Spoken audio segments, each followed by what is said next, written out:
Un saludo muy cariñoso para todos los que estáis viendo este programa de preguntas y respuestas. Comenzamos con la que envía David E. Martínez y dice: el último imperio no es el romano, es el Islam. Bueno, eso puede ser una observación política, pero no bíblica. El último imperio, conforme a la profecía, es el imperio romano. Y de este, al final del tiempo, saldrá el anticristo que gobernará en esa federación, llamémosle así, para actualizar el lenguaje del mundo de hoy, la federación de reinos que surgen de la reconstrucción del Imperio Romano. Eso es lo que la Biblia enseña. Jonathan, su profesor La Cueva dijo que cuando Dios hizo a la mujer, de ahí viene el verbo bana, que quiere decir fabricó. ¿Es así? Mira, si el doctor La Cueva da un significado de una palabra hebrea, es así. Cristian Doncel, ¿qué es la longanimidad de Dios? Longanimidad es una palabra que significa ánimo largo, corazón ancho, y se traduce muchas veces por paciencia, es decir, la capacidad de aguantar una cosa. Dios es paciente, es longánimo, porque controla su ira y no la descarga inmediatamente sobre los malos, sino que, como dice la Escritura, es paciente para con todos, no queriendo que ninguno perezca. Segunda de Pedro 3:9. Ahí es donde está, entre otros lugares, esa palabra. Cristian Doncel. Un cristiano puede ir a conciertos de música secular donde sus artistas tengan en sus letras temas morales que comparte el cristianismo y que no agreden la palabra. Lo único que tiene que evitar o que debe evitar un cristiano es estar presente en donde se deshonre a Dios, se alabe alguna acción pecaminosa de los hombres, se incite a la inmoralidad o al pecado. Por tanto, si no se dan esas condiciones, no hay ninguna razón para que un creyente no pueda asistir a alguna manifestación artística. Josué Abraham Rodríguez. Estimado pastor, en esta ocasión no le envío dos preguntas, sino dos peticiones. La primera, pienso que de acuerdo con Romanos 7, 17 al 20, un cristiano podría pecar y luego disculparse, diciendo: yo no he pecado, sino el pecado que mora en mí. Le ruego, pues, que dilucide este punto. La segunda, en primera a Tesalonicenses 4, 15, 17, el apóstol Pablo habla del arrebatamiento. Más adelante, en segunda a Tesalonicenses 2, 1, 3, se refiere a lo mismo. Pero en el versículo 3 agrega que el Señor no vendrá para el arrebatamiento sin que antes venga la apostasía y se manifieste el hombre de pecado, el hijo de perdición. Yo he creído que estos acontecimientos del versículo 3 formarían parte de la gran tribulación, pero ahora estoy enredado. Por lo tanto, le pido el favor de esclarecer este asunto. Veamos la primera cuestión. Si un cristiano peca y dice que no fue él, sino el pecado que mora en él, está mintiendo. Porque quien comete el pecado no es el pecado, sino el creyente, que sin duda es impulsado por el pecado que mora en él, pero no podemos echar la culpa de una mala acción al pecado, sino al creyente que cede al pecado. Es como si te dijese, voy a poner otro ejemplo, es como si te diese una bofetada y le echase la culpa a la mano, que actuó para darte la bofetada, cuando realmente la mano actúa porque yo la impulsé. En relación con la segunda, Pablo está refutando un error que algunos en Tesalónica tenían de que ya estaban en la tribulación, pero no tenían en cuenta que no se había producido el traslado de la iglesia, como dice en el texto bíblico, nuestra reunión con él. Esto está en los 2 primeros versículos de ese capítulo que mencionas de la segunda carta. Pero a partir del versículo 3 no se refiere al arrebatamiento de la iglesia, sino a la segunda venida literal de Cristo a la tierra, que no puede producirse sin que antes se produzca la deserción de la doctrina, el apartamiento de la doctrina, y necesariamente se produce eso antes del regreso literal de Jesús. Por tanto, son 2 cosas distintas que está tratando en el pasaje. La primera, el encuentro de los creyentes con Cristo para el que no hay ningún tipo de señal, ningún tipo de apostasía, ningún tipo de conflicto. Puede venir en cualquier momento. Y luego se refiere a la segunda venida de Cristo, que sí será precedida de la apostasía. Dani, mi esposo cometió adulterio hace 2 años y aún no puede salir por completo. Es prisionero de un ánimo cambiante entre volver con su familia o volver con la otra persona, y eso lo atormenta. El sufrimiento supera todos los límites, desfalleciendo en el alma cansancio al no ver la respuesta. Pasar por eso es horrible y ha sido una constante en mi vida. He orado todo este tiempo para que el Señor restaure nuestras vidas y nuestro matrimonio. ¿Qué estoy haciendo mal? Han pasado 2 años y la tormenta no termina. Ya no me quedan esperanzas de ver el día en que mi esposo vuelva restaurado y abracemos a nuestros hijos dando gracias a Dios por su obra. Él siempre le escucha. Que el Señor tenga misericordia y abra sus ojos. Estimada hermana, la situación que describes se da lamentablemente en algunos casos. Una vez cometido el pecado y gustado del fruto prohibido, el que peca está apresado por ese pecado. La restauración de una persona así debe ser hecha por un pastor que conozca bien la Biblia, que tenga un corazón como el de Cristo, que sea firme en cuanto a reconocer el pecado, pero misericordioso para ayudar en la restauración del pecador. Eso requiere mucha oración. Dices que has orado mucho y que el sufrimiento alcanza altos límites. Lo entiendo perfectamente, pero ¿hay algo imposible para Dios? La indicación bíblica es pedir y se os dará. Por tanto, debes seguir orando, no solo por lo que deseas, que es restaurar tu familia, sino también por ti, para que el Señor te permita sentir su paz y hacerte comprender que las circunstancias difíciles por las que pasamos son una provisión de la gracia para fortalecer nuestra fe. La paz de Dios está dentro. Los problemas están fuera. Su promesa es muy firme. Tómala por la fe hoy. No os dejará ser probados más de lo que podáis resistir, sino que con la prueba dará también la salida para que podáis soportar. Primera a Corintios, capítulo 10, versículo 13. Nota que no dice que te quitará la prueba, pero te dará una salida para que te permita soportar la prueba. El padre del pródigo esperó el regreso de su hijo. Así también nosotros debemos esperar el retorno del extraviado. Y siempre, aunque no lo entendamos, podemos descansar en que Dios nos ama y no permite nada malo para nosotros. Quiero decirte también que a veces hay personas que se dicen que son creyentes y nunca han creído en Cristo.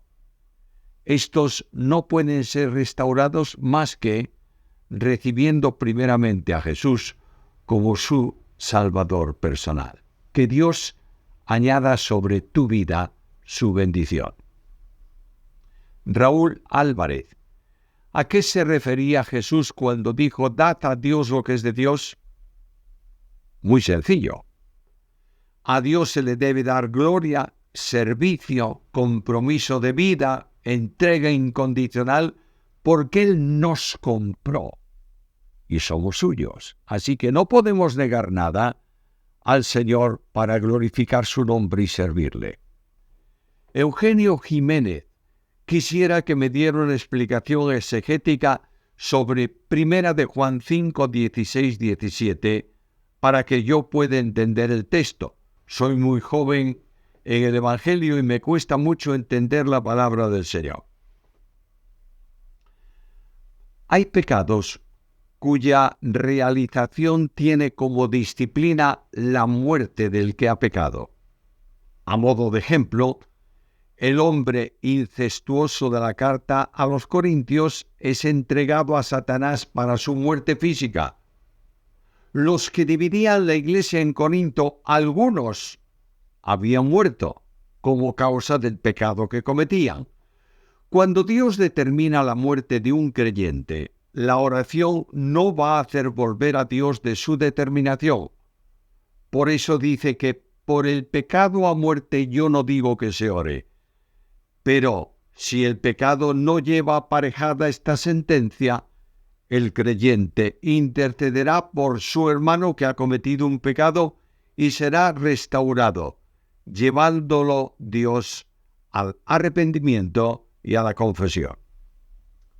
José, ¿cómo se concilian los textos de Romanos 9, 6, 23 y 1 Pedro 1, 2?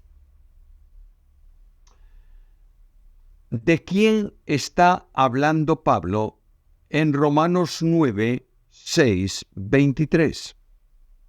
La respuesta es sencilla. No que la palabra de Dios haya fallado, porque no todos los que descienden de Israel son israelitas. No por ser descendientes de Abraham son todos hijos. Luego, el pasaje que citas se está refiriendo a una experiencia relacionada con Israel. Más adelante, hace una aplicación que puede ser general, en el sentido de que Dios soportó con mucha paciencia los vasos de ira preparados para destrucción, es decir, que ellos se han preparado por su condición para destrucción, para la ira de Dios. El verbo que hay en el texto griego expresa la idea de que fueron los vasos de ira los que se prepararon para destrucción por incredulidad.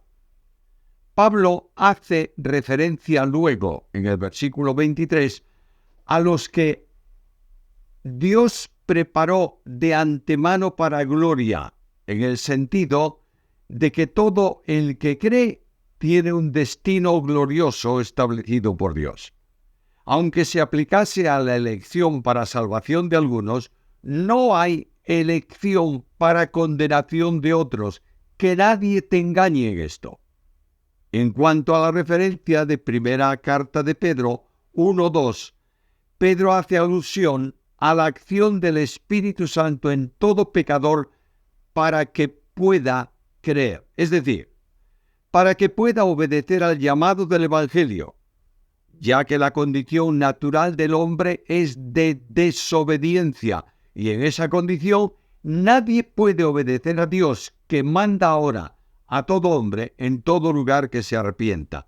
Por tanto, el Espíritu Santo actúa en el pecador para que sea convencido de pecado, de justicia y de juicio, genere la fe salvadora en él y él pueda creer en Jesucristo. 10. En mi angustia clamé al Señor y él me respondió. Largo título. Pregunta. ¿En dónde está Judas, en el cielo o en el infierno? Si Jesús mismo le llama hijo de perdición y dice que más le valdría por lo que hizo no haber nacido, ¿dónde crees que puede estar? Solo en el infierno. Está destinado a condenación eterna. Profesor Juan José Muro, apologista bíblico. ¿Tiene algún libro de devocionales? Está uno de ellos en preparación. Desearíamos poder tenerlo a fin de este año a disposición de todos los que lo deseen. Raúl Álvarez. ¿Es posible que una persona, después de ser transformada, pueda rechazar la salvación de su alma? Supongo que esa expresión transformada quiere decir salvo, quiere decir regenerado, y por tanto te estás refiriendo a alguien que creyó verdaderamente y que es salvo.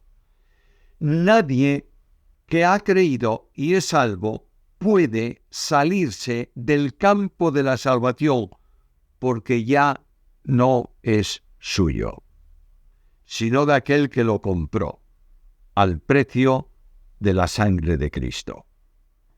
Aldo Albarenque Menese. En la época de Pablo, los que hablaban en lenguas entendían lo que hablaban. ¿Por qué habían de tener quien interpretara? Bueno, entendían lo que hablaba, pero no entendían el idioma en que hablaba. Es decir, escuchaban un mensaje que era correcto y que probablemente entendía el que lo decía, pero no quienes lo escuchaban. Eso ocurría con los que oían. Por tanto, era necesario un intérprete para que los oyentes pudieran ser edificados con un mensaje pronunciado en un idioma que no conocían. Giuseppe. ¿Ha oído sobre la teoría documentaria respecto al Pentateuco? ¿Tiene una opinión formada al respecto? No solo he oído de la teoría sobre el sistema documentario del Pentateuco, sino que lo he estudiado y quiero hacer una afirmación contundente. No existe otra opción que rechazarla. Como tú dices, es una teoría documentaria. La teoría, mientras no se prueba, es eso, una teoría. Esa teoría tiene que ser rechazada, puesto que Cristo asigna el Pentateuco a Moisés. De manera que quien dice lo contrario miente, porque el que no miente es Jesús. Estos de la teoría documentaria son mentirosos, porque o dicen la verdad ellos y miente Jesús, o dice la verdad Jesús, como es necesario, y mienten ellos. La teoría documentaria, no solo del Pentateuco, de otros libros, pretende negar el autor del Pentateuco, la fecha del Pentateuco e incluso partes del texto. Así que debemos alejarnos de ella y tenerla como lo que es una teoría mentirosa contraria a la Biblia. Nieves Hernández Bautistas. En la historia de Saúl y la divina, el ser que se le apareció era Samuel o a espíritu malo. Mira, se ha contestado muchas veces a esta pregunta. La Biblia enseña que era Samuel. Es sin duda una excepción que Dios permitió para responder al perverso rey de Israel y anunciarle su muerte. No podemos olvidar que Samuel estuvo muy ligado continuamente para exhortación, para enseñanza, para ungir al primer rey de Israel. Edwin Jiménez, en su opinión, ¿qué de importantes son los comentarios de los judíos como el Talmud, el Zohar, la Gemara, la Misdrash, entre otros, para el estudio y comprensión del Antiguo Testamento? Todo comentario de especialistas sobre un determinado tema siempre es bueno conocerlo. Sin embargo, no debemos olvidar que los judíos escribieron la tradición de los ancianos, que son reflexiones y tradiciones a las que le dieron el valor de palabra de Dios. Y eso puede distorsionar la realidad bíblica. Demos materiales especializados a hermanos capaces de discernirlos. Antonio Fernández Heredia. Los del Antiguo Testamento eran regenerados para ser salvos. El Espíritu Santo actuaba intermitentemente en el antiguo pacto. Lo digo por Saúl, Sansón, David, cómo oraba que no quitara su espíritu de él. El Espíritu Santo regeneró siempre a los creyentes, pero en el Antiguo Testamento no habitaba, no moraba en el creyente, estaba con ellos, les capacitaba para servicio, pero podía apartarse de ellos. Esto no significa que perdieran su salvación.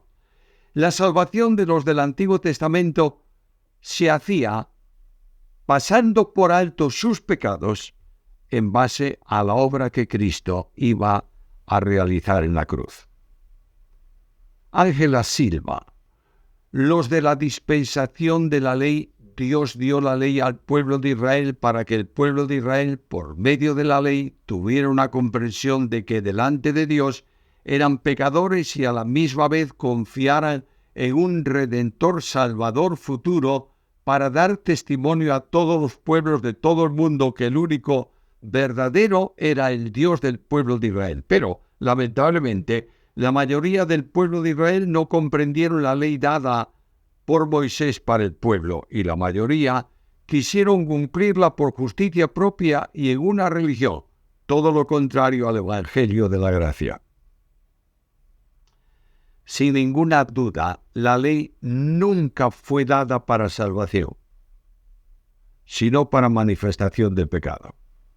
Nadie puede salvarse por el cumplimiento de la ley, porque nadie puede cumplir el resumen de la ley. Amarás a Dios sobre todas las cosas, con todo tu corazón, y al prójimo como a ti mismo. Los judíos sabían bien que Abraham fue justificado por la fe, y no por las obras. Pero ellos insistían en buscar su propia justicia, con lo que traía una consecuencia. Nunca eran justificados. De nuevo, Ángela Silva, en la última pregunta, ¿Santiago, el medio hermano de Jesucristo, era un apóstol del Cordero? No era uno de los 12, pero era considerado como líder en la iglesia, una de las columnas de la iglesia, y posiblemente era en la organización de la iglesia en Jerusalén el pastor que presidía la congregación al estilo de la sinagoga. Terminado este programa de hoy, os invitamos al próximo si el Señor no viene antes. Que Él añada su bendición sobre vuestras vidas y vuestros ministerios.